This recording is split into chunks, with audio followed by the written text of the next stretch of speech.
நாயகனாக உருவெடுத்தார். பாமரனின் மனசாட்சியாக அடித்தட்டு மக்களின் மனநிலையை சினிமாவில் பிரதிபலித்த கருப்பு சிங்கம். தனக்கென ஒரு ரசிகர் பட்டாளத்தை உருவாக்கி தமிழ் சினிமாவில் கொடிகட்டி பறந்தவர். இன்று முன்னணி கலைஞர்களான விஜய், சூர்யா போன்ற ஸ்டார்களை ஆரம்ப காலகட்டத்தில் தன் கூட நடிக்க வைத்து அழகு பார்த்தவர். கோபம் இருக்கும் இடத்தில்தான் குணம் இருக்கும் என்பார்கள்.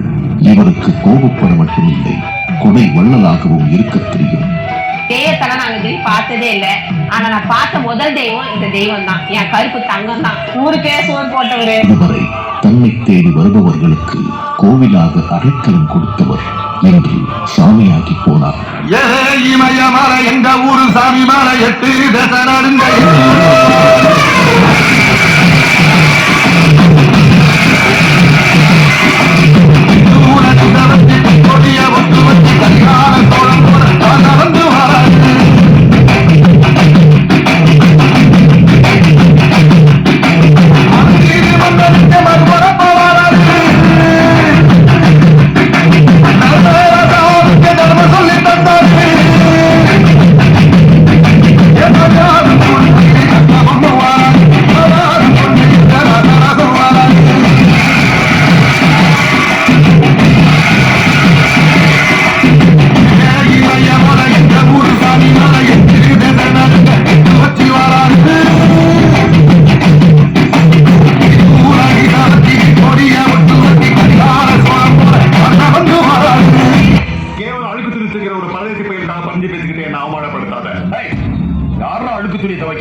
கோயில் அழுக்கானாலே வருஷத்துக்கு ஒரு தடவை தான் வெள்ளை அடிப்பாங்க.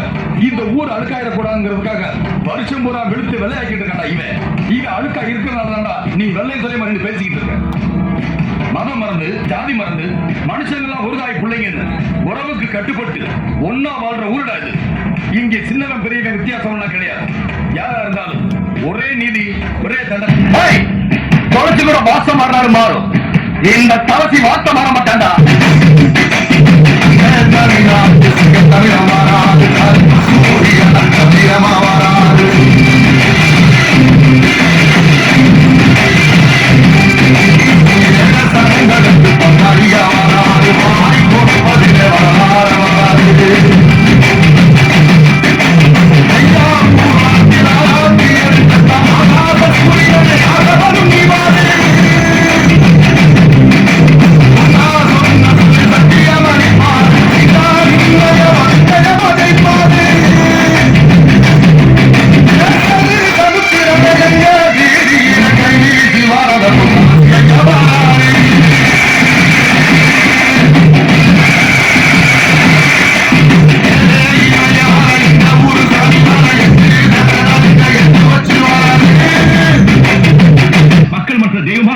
அந்த வாசுதேவரையா வந்தா இடிக்கிற வானம் கூட ஒரு நிமிஷம் நின்னும். வயசான காலத்துல கஷ்டப்பட்டு உழுதுகிட்டு இருக்கீங்களே, பெற்றவர்கள் என்னாச்சு? பெற்ற பிள்ளைங்களா பொண்டாட்டியே தந்தம்னு போயிடுச்சுங்க. இந்த வயசான காலத்துல வாங்கி திங்குவோம், உழைக்காம உட்காந்து திங்குவோம், மனசு ஒப்பளைங்க. அதுதான் ஓய்வு போற வயசுல உழைச்சு நினைச்சீங்க பாருங்க. அதை நினைச்சு நான் சந்தோஷப்படுறேன். ஏன் மண்ணில் இப்படிப்பட்டவங்க இருக்காங்கிறத நினைச்சு நான் ரொம்ப பெருமைப்படுறேன். பொண்ணு சும்மா இருந்தா கூட மண்ணு சும்மா இருக்க கூட நினைச்சீங்களே. உங்களுக்கு மகனா இருக்குன்னு ஆசைப்படுறேன்.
இந்த விஜயகாந்த் வாழ்ந்தான், இருந்தான், வாழ்ந்து கொண்டே இருப்பான். எங்க மக்களுக்காக தந்திருக்கிறான். இந்த மக்களுக்காக யாராவது வந்து செத்ததுனால என்னுடைய பேர் இருக்கு. ஆனா மொபைல்ல கிளாஸ்ல காண்பிக்கிறவர்களுக்கு ஒரு அஞ்சலி செலுத்துமா